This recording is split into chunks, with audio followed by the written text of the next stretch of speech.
Okay, good day, people. Hope everyone is well. I'm going to see how much I can cover here. I don't know how long this is going to take. I'm going to try to cut into some of these issues that have been floating around my channel now for a while. And it's partly a response, I guess, to continue on this discussion with Matt, but this is also kind of a shout out of this book here called The Spell of the Sensuous. That's by David Abram, and I'm going to see how much I can get into Abram's stuff there. And okay, Well, I'm gonna stop Professor Anton right there. I'm trying something new here by recording my screen, so we'll see how it goes. But um, yeah, I'm grateful for Corey's willingness to continue this little dialogue we've been having over the past several weeks, and really for I think several years at this point. Um, and we always kind of hover around the same issues. I'm a little worried that um, maybe Corey, you're confusing my position with another position. Some of the stuff you were saying about like how you don't think there could ever be scientific or even philosophical proof of the existence of a creator God, or that we could ever know with certainty um, how and why the universe was created, and how and why life emerged, and so on and so forth. And I'm not sure if you were trying to um, suggest that my position has been one in which such a proof were possible, but just so it's clear, I certainly agree with you. you know the idea of scientific proof of anything, I think, is suspect. Maybe some early renditions of science that came out of the scientific revolution, really stemming from Descartes, right, would have supposed that one could have certainty, like mathematical certainty, about the nature of reality, and that this could be proven. And Descartes was a foundationalist, and in that sense, until the more recent centuries, especially since you know the postmodern period, where philosophers of science realized that paradigms shaped not only scientific theories but scientific facts and evidence, that our very perception was shaped and advanced by these preconceived notions about how the world works. But even going back to the late um, 1700s with the Kantian so-called Copernican revolution, and there's been an understanding that our scientific knowledge is not certain, or at least in the case of Kant, we don't have certain knowledge of a world independent of our mind. All we have certain knowledge about for Kant is how our own mind is structured. I think in more recent in the 20th century especially, um, we've come to realize that even there, because the structure of our mind is actually evolving, it's historically conditioned. There are all these contingencies, cultural contingencies, and so forth. We can't actually, and depth psychology, the whole Freudian um, revolution. We can't actually be certain of our own minds either.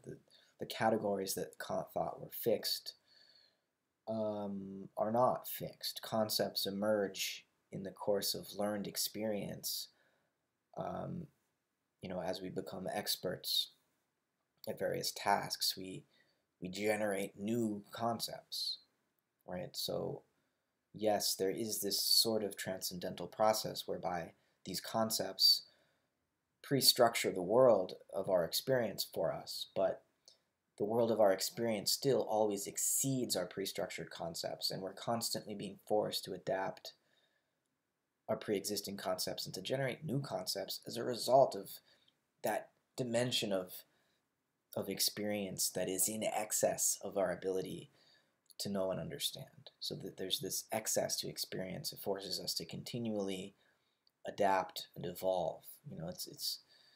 It's what learning is. And so thinkers, postmodern thinkers like Gilles Deleuze will, instead of focusing on knowledge like Kant did, Deleuze wants to focus on learning. Not what are the transcendental conditions of knowledge, but what are the transcendental conditions for learning. It's a totally different question, and it foregrounds process, becoming, change, chaos. It foregrounds all of these things that have more to do with becoming than with being, more to do with process than with stasis, more to do with creativity than with any fixed created order. So yeah, all that is to say, I do not think there can be any sort of proof that we can, be certain about for anything. So let's just lay that to rest. Everything that I am engaging in all of my videos and in my writing is speculative. It's speculative philosophy. It's an attempt to see into reality in a way that both logic and the senses have no access to, in a way that logic and the senses cannot grok. And I'm admitting that.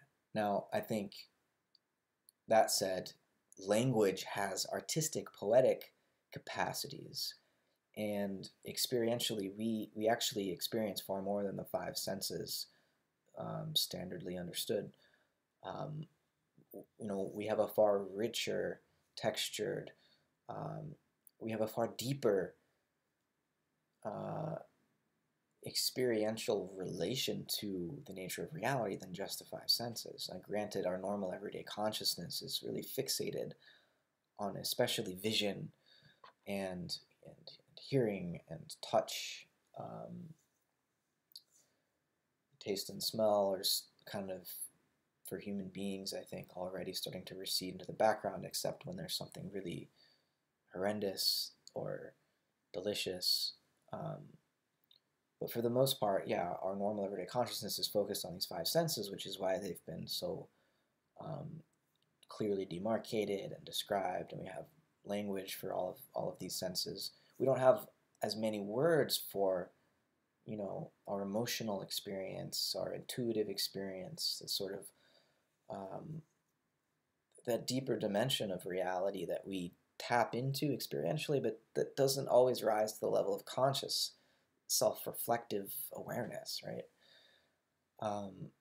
Artists and poets have provided us the language that we do have for these deeper dimensions of experience. But I think, the kind of speculative philosophy that I'm trying to engage in is rooted in, as William James called it, a radical empiricism. I might say that, to add to that, it's rooted in non-ordinary experience. Taking into consideration things like, the hypnagogic state just after waking up, or just prior to falling asleep, or hypnopompic is, that one, but also the dreaming state, and the psychedelic state, hypnotism, all these non-ordinary forms of consciousness allow us to peel away the layers of consciousness, the sort of froth on the sea that floats on the top, get down deeper, and thereby start to tap into what, Corey, you might call the sort of organismal depths. When you talked about a human being dying, and that we don't, shoot off into some heavenly afterlife and arrive at the gates of heaven and have the whole thing revealed to us, an explanation for everything. I think it's far more complex than that. I do not believe in the survival of the personality, that my sense of being Matt I don't think that that survives the death of this body. But I do think that some sort of experiential reality will be preserved. I can't say it'll be preserved for me, but there will be a continuity of experience, even if my human life, my human personality is forgotten, at least temporarily. You know, I don't actually think anything is ever forgotten for, if we're talking about from the perspective of the whole shebang. But certainly, you know, even as conscious human beings while we're still alive, we experience forgetfulness. We know what it means to lose a memory and to then later have that memory reemerge seemingly from nowhere, right?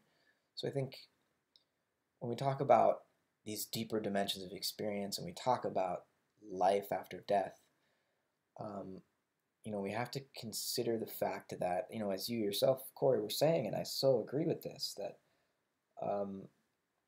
there's a wider sort of non-human dimension to our experience and to reality,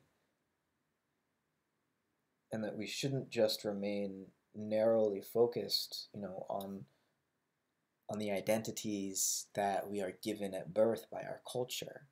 We have a wider ecological and cosmological identity that we can and must recover. You know, I say must because really our civilization is on the brink of destroying itself because it has become so alienated from that earthly cosmic grounding.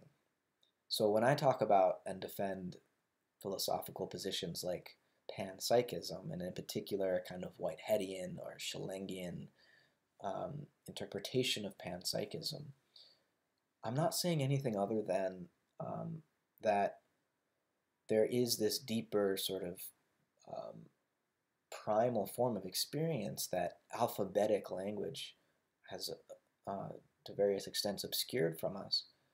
You know, what I'm saying is that we can and must tap back into our organismic experience, our elemental experience, our experience of being immersed in this invisible element called air, being immersed in other elemental, you know, powers like, you know, water and earth and fire,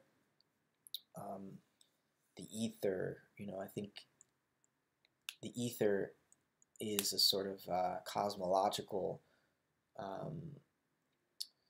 it's in cosmological correspondence with imagination on a more cognitive level. You know, what the ether is to the four elements of the physical world, imagination is to the categories of our understanding or the cognitive powers of our mind. Imagination synthesizes. It is the space between all of our mental faculties and our categories, just as the ether is the space between the four elements of the physical world.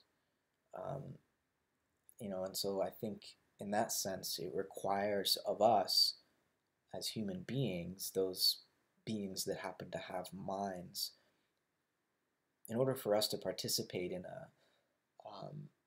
you know, a panpsychic cosmos, a meaningful world, in other words, we have to activate our imaginations, because the imagination is the organ within us that puts us into touch with.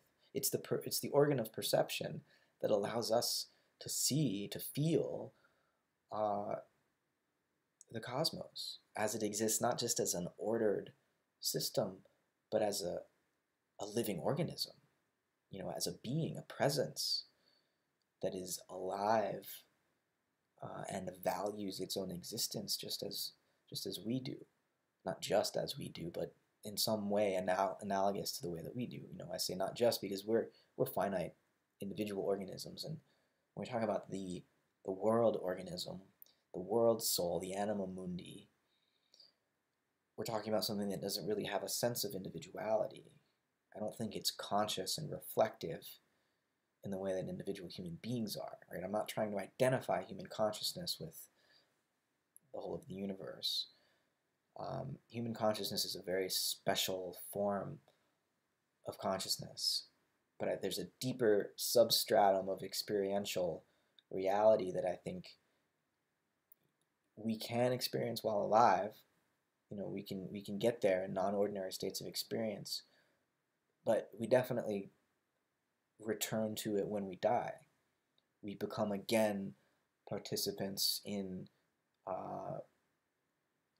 the ongoing, evolving life of the world soul.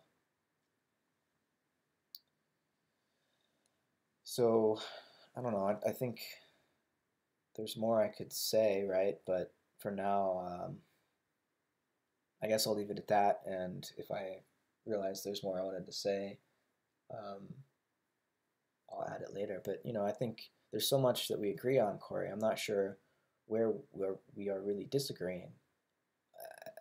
Aside from this question of panpsychism and how far down experience goes, or what life is ultimately.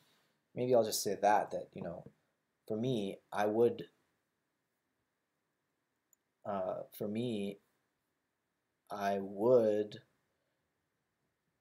define life as autopoiesis, as self-production. And once you do that, I think it becomes clear that stars, galaxies, atomic elements, and so on, that there's a kind of self-organization, self-production going on there. You could say there's not eating and defecating, but there's an exchange of energy with an environment. There's the maintenance of a boundary of some kind and of an identity. So I really don't think it's absurd at all to talk about life being fundamental to the universe, and that biology is just the study of life at an ecological scale higher than the ecological scale called physics, and that it's ecology all the way up, all the way down. You're dealing with relationships among organisms, relationships among self-organizing beings, right? So I'm going to keep making that argument, because to me it seems that that's where reasonable speculative thought takes me, given what we do know scientifically and what we do know phenomenologically about human experience and human culture and so on. I feel compelled to make the case that life is not a cosmic accident. That, yeah, I know, Corey, you'd say that once life has emerged, it couldn't not have been, but by construing it in that way, I think you're basically saying it was an accident until it happened, and then it couldn't have been an accident for the beings that were reflecting on it. It's an interesting, I think, really deep way at the end of the day of getting out of having to say that it's an accident. But even though you're not disagreeing that in some sense, yes, it is an accident, I'm saying that life, value, meaning are intrinsic to realization itself. That to exist means to have a value and to experience self-enjoyment, as Whitehead would put it. And by value, I don't mean some sophisticated human worldview, belief system. That is part of what value can become, but initially, at the most primal level, value just means an urge to exist, a yearning after experience, right? Enjoyment, joy, like the feeling of sunshine on your face. We don't have words for that. It just feels radiant and expansive and warm, and I think that to be a photon is something like the feeling that human beings have when the sunshine hits us in the face. Something like that. That's value, right? Just a photon's desire to radiate. That's one of the most, at least, primal elemental values that I can communicate or express, I think. So yeah, that's kind of where I'm coming from. Hopefully you get the idea.